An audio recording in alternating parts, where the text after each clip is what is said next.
जय हिंद साथियों, कैसे हैं आप लोग। आशा करते हैं कि आप लोग ठीक ही होंगे। आज हम जो उस दिन चर्चा किए थे पॉलिटी सेक्शन पे, मैंने कहा था कि पॉलिटी का क्लास मैं कराऊंगा, तो उस पे आज हम चर्चा करने आए हैं। और सबसे पहला टॉपिक हमारा था संविधान के विकास। तो इसके पृष्ठभूमि के बारे में जानेंगे कि कैसे कैसे हमारे संविधान के विकास में ये जो कंपनी द्वारा जो अधिनियम बनाए गए हैं उसके बारे में चर्चा करेंगे। तो सबसे पहले हम ये जानेंगे कि जो जितने भी यूरोपियन कंट्री आए हैं, जो यूरोपियन कंट्री से जो कंपनी आई यहाँ व्यापार करने, तो सबका एक ही मोटो था, सबका एक ही लक्ष्य था कि हम व्यापार करेंगे और सब अधिक से अधिक लाभ कमाना चाहते थे। तो और उस समय पूरे एशिया में भारत एक बड़े बाज़ार के रूप में था और आज भी पूरे विश्व में सबसे बड़े बाज़ार के रूप में आज भी विद्यमान है भारत। तो इसके बारे में जानेंगे कि कैसे कैसे विकास हुआ। तो सबसे पहले हम जानेंगे कि दो चरणों में इसका विकास हुआ। पहला तो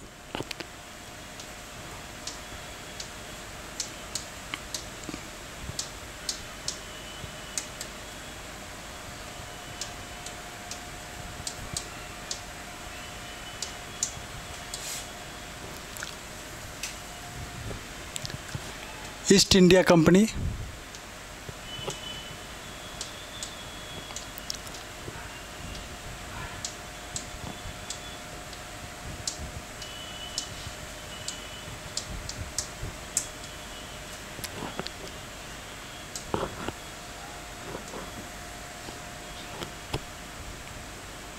जिसकी स्थापना आप सभी जानते होंगे कि 1600 ईस्वी में हुआ था महारानी एलिजाबेथ के चार्टर के द्वारा। तो 1600 में इसकी स्थापना हुई थी और ईस्ट इंडिया कंपनी का 1853 तक चला। 1857 के बाद चीज़ें बदली और बहुत सारा परिवर्तन हुआ, क्योंकि वो एक ऐसा विद्रोह था जो अंग्रेज़ की नींव हिला दी। इसके बाद आया 1858 में क्राउन का शासन, ब्रिटिश क्राउन का शासन।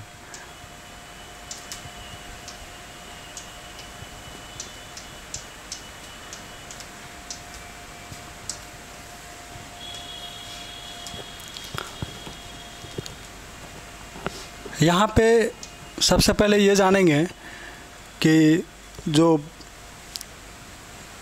अंग्रेज़ थे काफ़ी मजबूत स्थिति में थे और जितने भी यूरोपियन कंट्री आए थे वो सब मतलब इनकी नौसेना जो थी काफ़ी मजबूत स्थिति में थी और कोई भी यूरोपियन कंट्री इनके सामने टिक नहीं पाई। यहाँ तक कि जो मुग़ल साम्राज्य था यहाँ का, वो भी इनके सामने नतमस्तक हो गए। तो उसके बाद ईस्ट इंडिया कंपनी अपनी सत्ता 1864 के युद्ध के बाद स्थापित की और 1764 के बाद और 1764 के बाद जो 65 में इलाहाबाद की संधि हुई और जो इलाहाबाद की संधि हुई और 1765 में बंगाल, बिहार और उड़ीसा के जो दीवानी दी गई शाह आलम द्वितीय के द्वारा, उसके बाद वो अपने सत्ता स्थापित कर लिए ईस्ट इंडिया कंपनी ने और अपना राजस्व वसूली करना यहीं से शुरू कर दिया। उसके बाद यहाँ के शासन व्यवस्था में भी अप्रत्यक्ष रूप से ही लेकिन वो शासन करना शुरू कर चुके थे। तो अब यहाँ जो ईस्ट इंडिया कंपनी के अधिकारी थे, कर्मचारी थे, वो सब भी अपना निजी व्यापार भी स्टार्ट कर चुके थे और वो कंपनी से ज़्यादा खुद के व्यापार पर ध्यान देते थे और वो अधिक से अधिक मुनाफा कमाने के चक्कर में ईस्ट इंडिया कंपनी को ही लेके डूबना चाहती थी। और वो उसके बाद क्या हुआ कि शासन व्यवस्था डगमगा गई, भारत में भी अकाल पड़ गया। तो ब्रिटिश सरकार द्वारा एक एक्ट पारित किया गया 1773 में, जिसका नाम रेगुलेटिंग एक्ट पड़ा, और यहीं से संविधान का विकास शुरू हो गया। तो 1700 पहला पढ़ेंगे 1773 का रेगुलेटिंग एक्ट।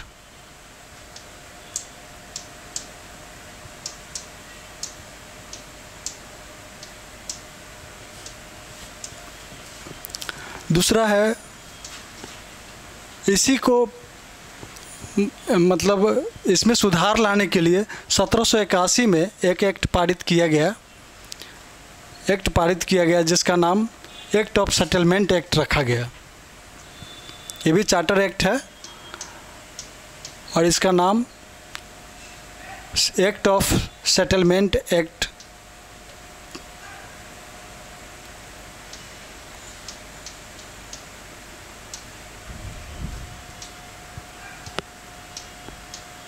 सेटलमेंट रखा गया।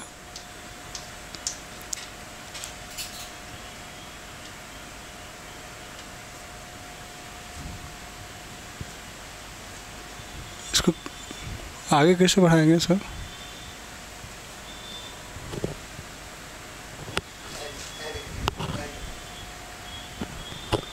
उसके बाद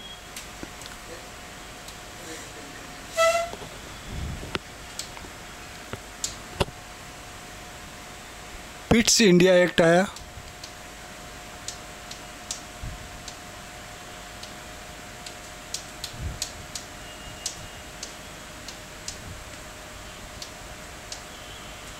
सत्रह सौ चौरासी में।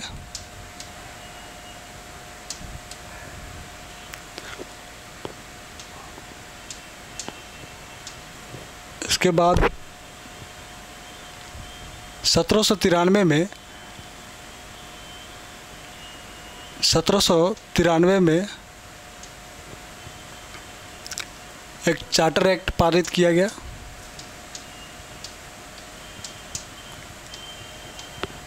आगे हम इसका विस्तार से चर्चा करेंगे, जो आपके दरोगा के एग्ज़ाम के लिए काफ़ी महत्वपूर्ण साबित होगा। इसके बाद 1813 का चार्टर एक्ट पढ़ेंगे।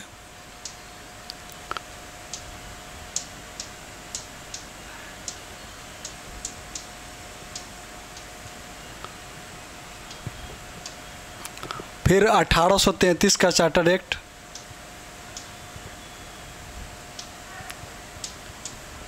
यहाँ से क्वेश्चन पूछे गए हैं पिछले दरोगा के एग्ज़ाम में, जितने भी एग्ज़ाम हुए उसमें काफ़ी क्वेश्चन पूछे गए हैं, इसलिए मैं ये टॉपिक लेकर आया हूँ ताकि आपका क्वेश्चन ना छूटे।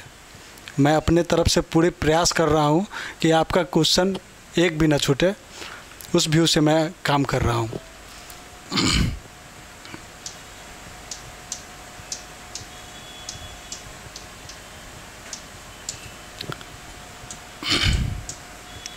और 1853 का चार्टर एक्ट।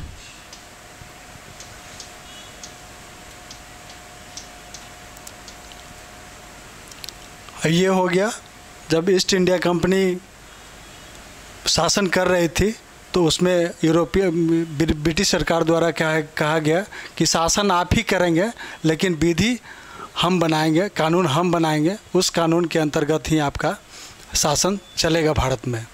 तो इस तरह से काम किया गया। अब यहाँ तक 1853 तक चार्टर एक्ट पारित किया गया। कब तक? जब तक 1857 की क्रांति से पहले।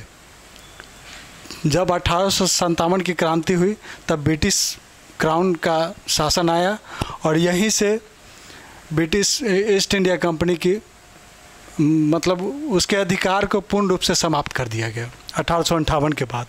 तो हम अब ब्रिटिश क्राउन के बारे में जानेंगे कि उस समय कौन कौन से अधिनियम पारित किए गए।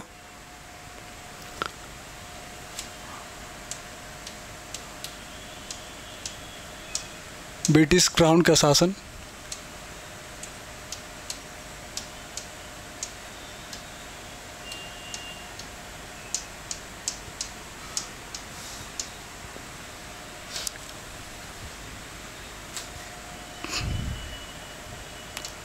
जो 1858 से शुरू हुआ।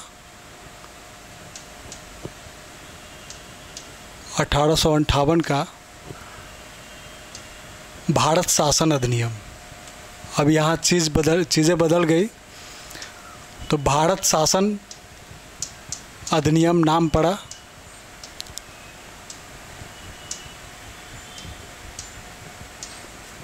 उसके बाद 1861 का भारत शासन अधिनियम।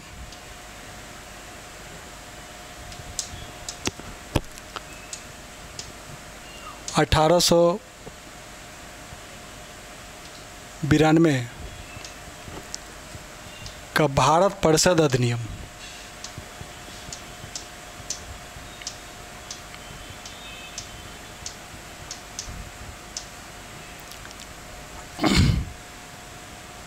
फिर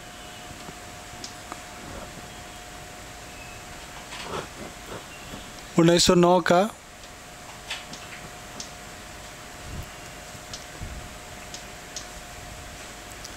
भारत परिषद अधिनियम, नहीं, इसको भारत शासन अधिनियम के नाम से जाना जाता है। भारत शासन अधिनियम, इसी को मार्ले मिंटो सुधार के नाम से जाना जाता है, भारत 1909 के अधिनियम को। उसके बाद आया 1919 का भारत शासन अधिनियम।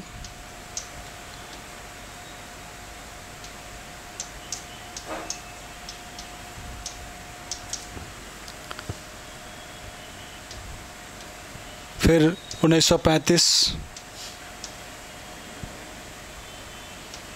का भारत शासन अधिनियम, जो अब तक के अधिनियम में सबसे बड़ा अधिनियम था। इसको भारत शासन अधिनियम के नाम से जाना जाता है, 1935 का। और इससे लगभग चीज़ें हमारे संविधान निर्मात्री जो थे 1935 से काफ़ी चीज़ों को भारतीय संविधान में समाहित किया गया है।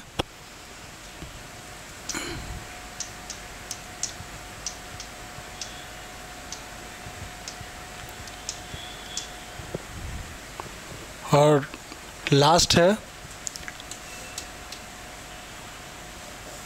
1947, जब हमारा देश आज़ाद हुआ, उस समय पारित किया गया था।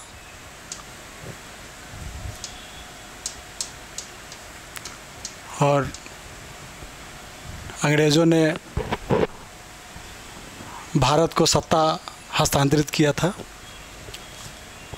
तो ये हमारा आप जो जितने भी अधिनियम पारित किए गए हैं, यही हमारे संविधान के विकास में काफ़ी योगदान किया। और भारत के लोगों को लगा कि ये जो अधिनियम पारित किए गए हैं, इसी के तहत जो शासन चलाए जा रहे हैं, शायद हमें भी ऐसा करना चाहिए। जो जब हम स्वतंत्र होंगे तो हम अपना शासन भी इसी के तहत करेंगे, ऐसा ही करेंगे। तो फिर आगे पढ़ेंगे हम लोग।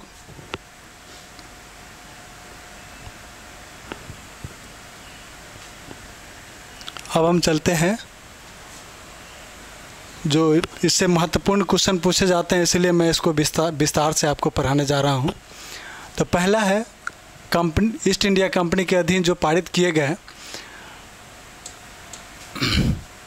1773 का रेगुलेटिंग एक्ट।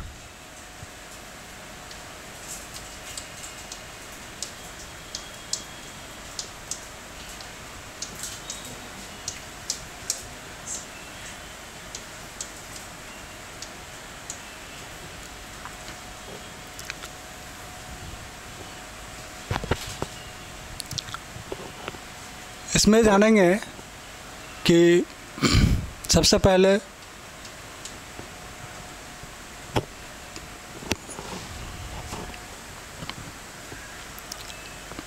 कि ईस्ट इंडिया कंपनी के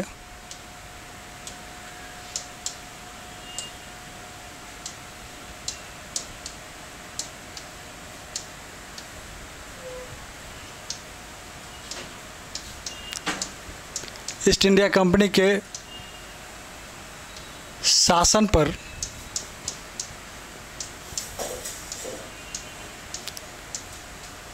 ब्रिटिश सरकार का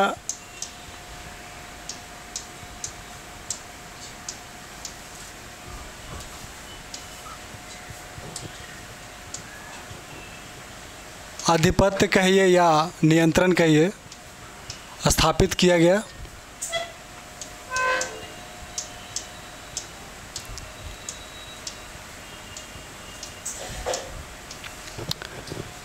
दूसरा महत्वपूर्ण तथ्य है कि इसमें थोड़ा स्टॉप नहीं कर सकते।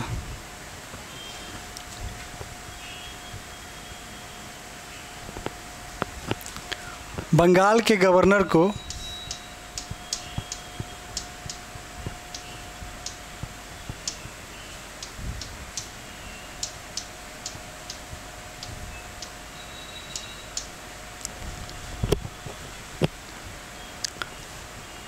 गवर्नर जनरल नाम दिया गया।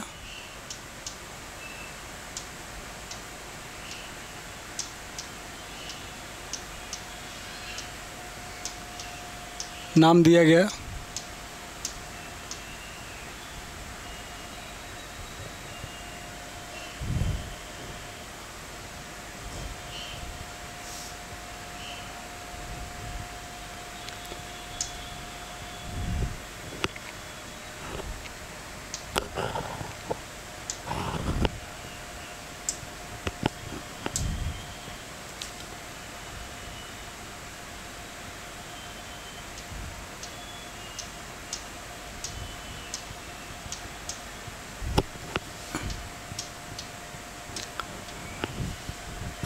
और इसी के तहत सबसे पहला बंगाल का गवर्नर जनरल जो बना वो वारेन हेस्टिंग्स को बनाया गया। वारेन हेस्टिंग्स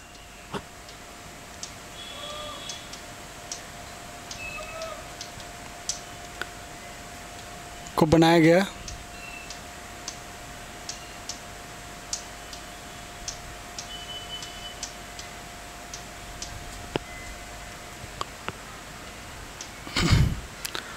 और फिर आगे इसको कैसे आप ऊपर नहीं कर सकते हैं, ऐड तो चला जाता है।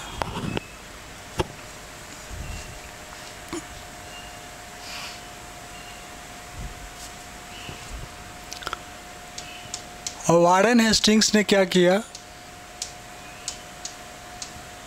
हेस्टिंग्स ने जब वो बंगाल का प्रथम गवर्नर जनरल बने, ऐसे क्वेश्चन आता भी है कि बंगाल का प्रथम गवर्नर जनरल कौन बना, तो वारेन हेस्टिंग्स बना। और वारेन हेस्टिंग्स ने क्लाइव द्वारा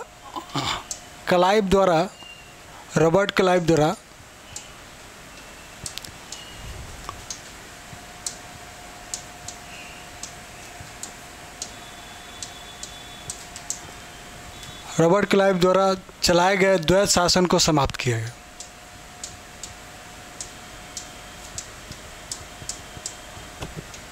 द्वैत शासन को समाप्त किया गया।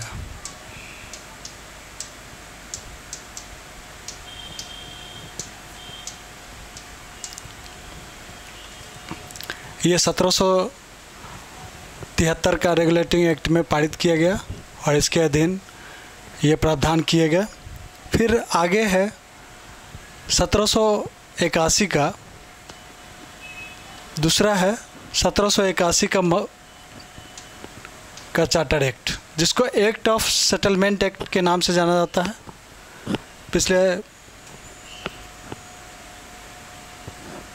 पॉइंट में हमने पढ़ा कि 1781 का चार्टर एक्ट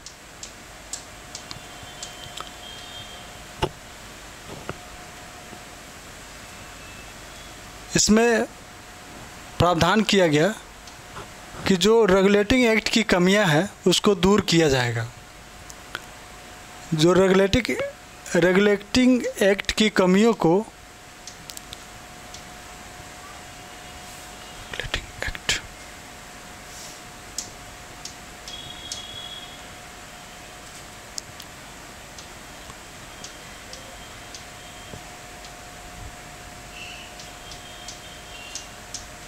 कमियों को दूर करना,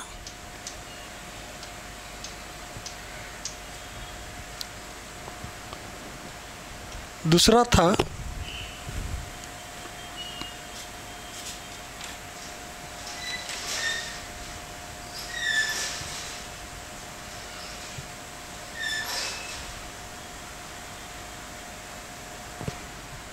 कि बंगाल के गवर्नर जनरल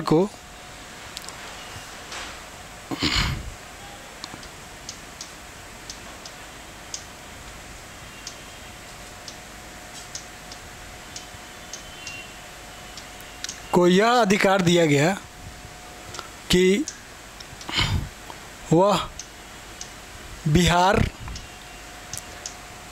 बंगाल,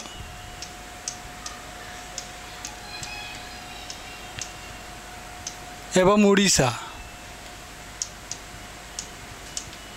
के लिए भी विधि बनाने का अधिकार प्रदान किया गया उसको। ठीक है, एक चीज़ मैं उसमें मेंशन करना भूल गया कि 1775 में 1774 में जो 1773 का रेगुलेटिंग एक्ट था, उसमें सर्वप्रथम कलकत्ता में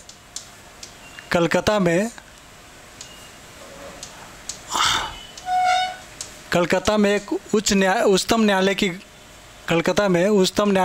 का गठन किया गया। उच्चतम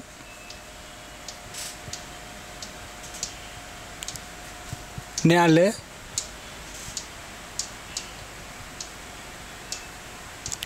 का गठन किया गया।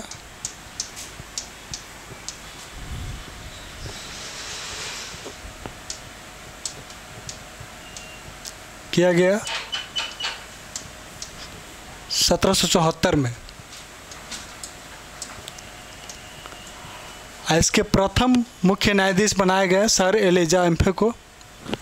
ठीक है, प्रथम मुख्य न्यायाधीश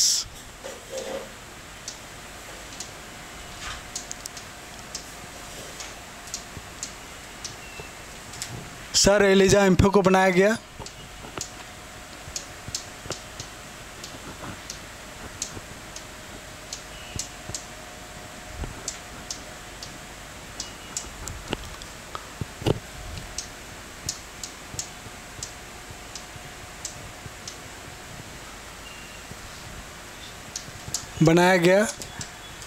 इसमें 3 अन्य न्यायाधीश भी थे। 3 अन्य न्यायाधीश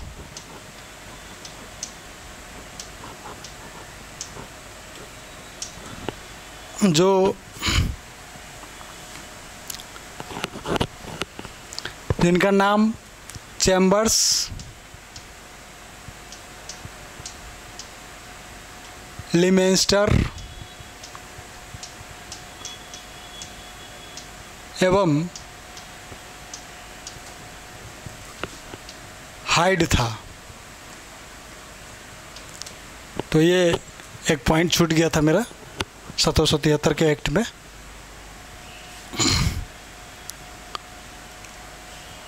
अब हम 1784 के पिट्स इंडिया एक्ट के बारे में जानेंगे कि इसमें क्या क्या प्रावधान किया गया। पिट्स इंडिया एक्ट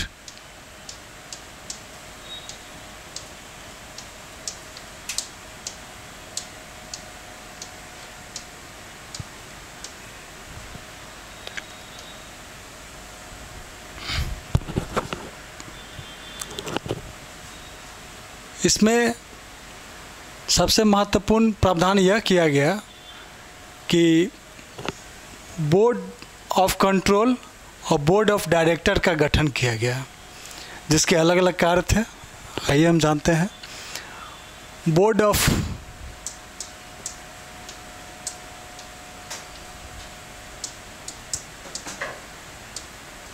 डायरेक्टर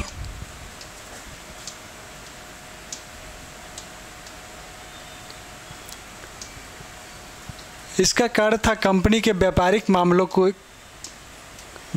मामलों की देखरेख करना,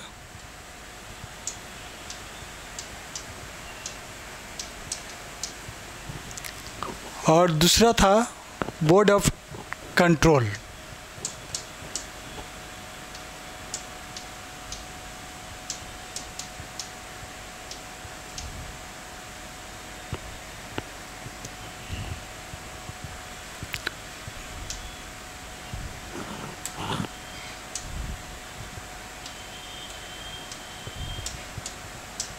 कंट्रोल, इसका कार्य था प्रशासनिक व्यवस्था,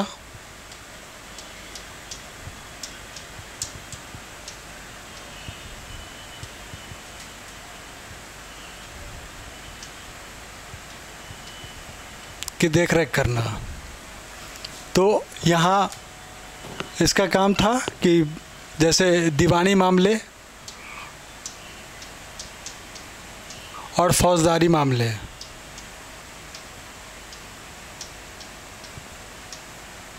दोनों को अलग अलग कर दिया गया, दोनों के कार्य क्षेत्र को बांटा गया इसमें।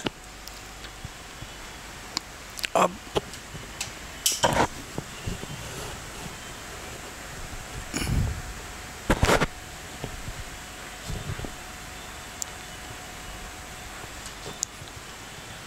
इसमें यही महत्वपूर्ण बातें थी। अब हम चलते हैं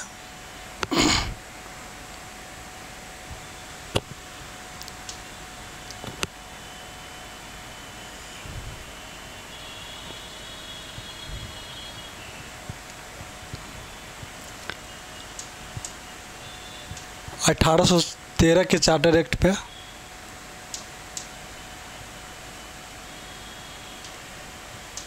चार्टर एक्ट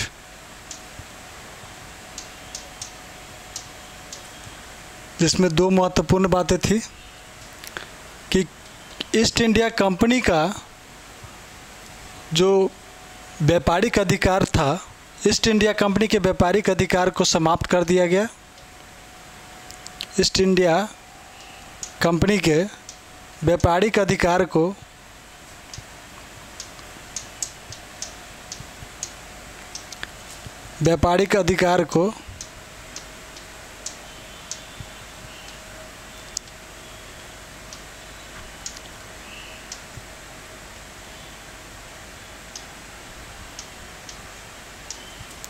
समाप्त कर दिया गया।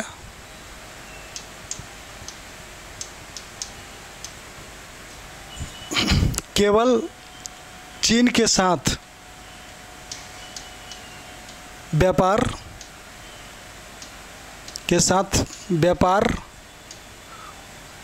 और चाय के व्यापार को छोड़कर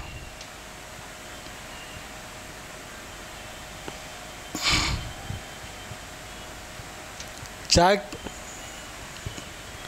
के व्यापार को छोड़कर सारे अधिकार समाप्त कर दिए गए। अब आता है 1833 का चार्टर एक्ट। इसमें एक चीज़ मेंशन करना और भूल गया हम।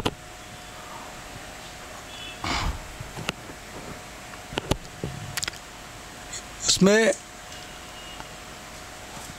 उच्च शिक्षा के लिए 1813 के चार्टर एक्ट में उच्च शिक्षा के विकास के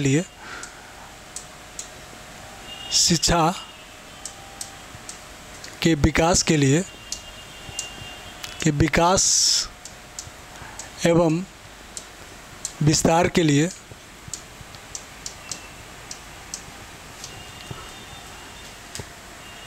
कंपनी द्वारा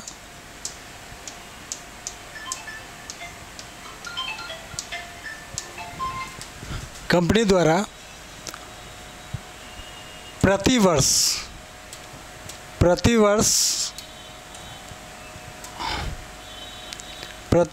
1 लाख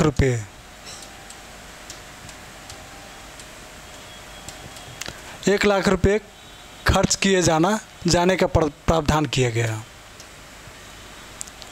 ठीक है, तो ये हमारा 1813 के चार्टर एक्ट में था। अब हम जानेंगे 1833 के चार्टर एक्ट के बारे में। 1833 के चार्टर एक्ट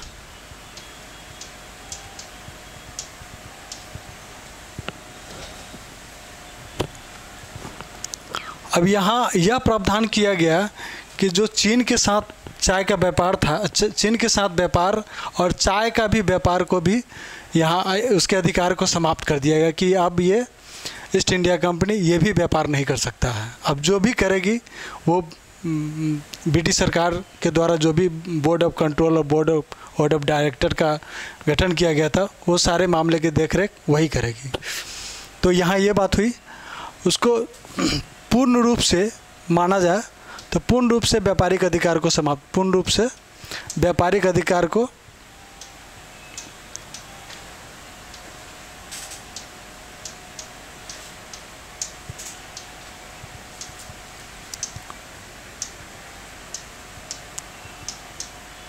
समाप्त कर दिया गया।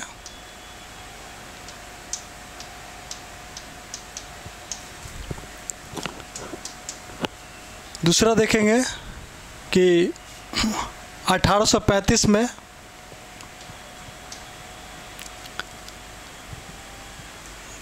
आधुनिक शिक्षा पर बल देने के लिए मैकाले समिति का गठन किया गया।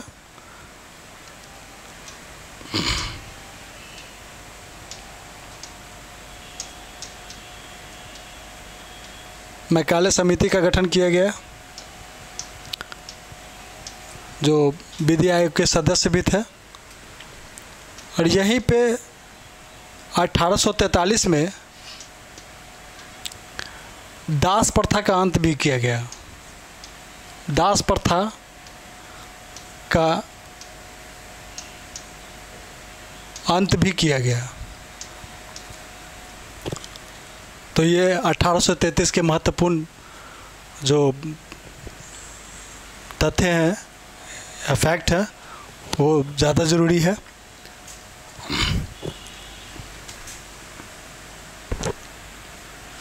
तो ये चीज़ें हैं हम आपके लिए जो महत्वपूर्ण है, यहाँ से क्वेश्चन पूछे जाते हैं और आप याद भी रखेंगे और पढ़ेंगे भी इसको।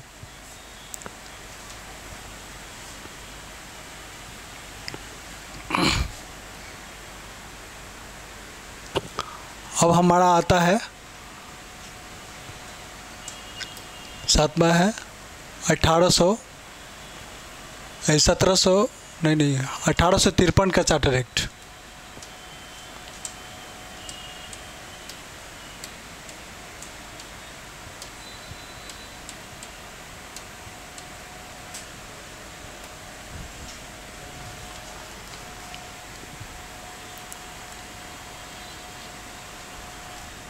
अब यहाँ दो महत्वपूर्ण प्रावधान किए गए कि कार्यपालिका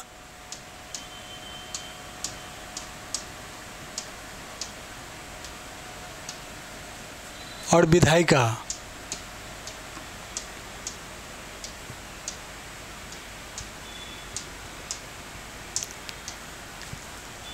की शक्तियों को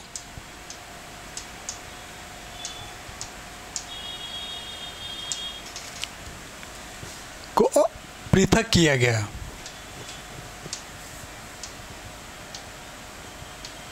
पृथक माने अलग किया गया। इन दोनों के कार्य को अलग अलग कर दिया गया कि आप अपने अपने क्षेत्र में कार्य करेंगे, आपका कार्य अलग अलग होगा।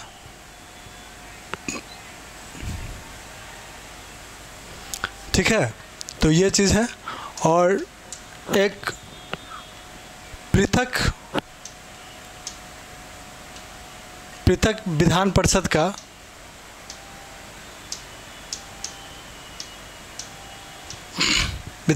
का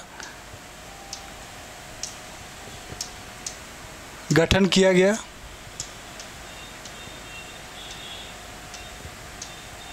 अब यहाँ से क्वेश्चन पूछे भी जाते हैं कि पृथक विधान परिषद का गठन किस अधिनियम के द्वारा किया गया, तो 1853 के चार्टर एक्ट के द्वारा किया गया। बहुत रनिंग का क्वेश्चन है ये आता ही है, तो इन चीज़ों को पढ़ेंगे। अब हम 1858 से लेकर 1947 तक के अधिनियम को पढ़ेंगे। जो आज के लिए इतना ही, इसके बाद हम कल मिलते हैं।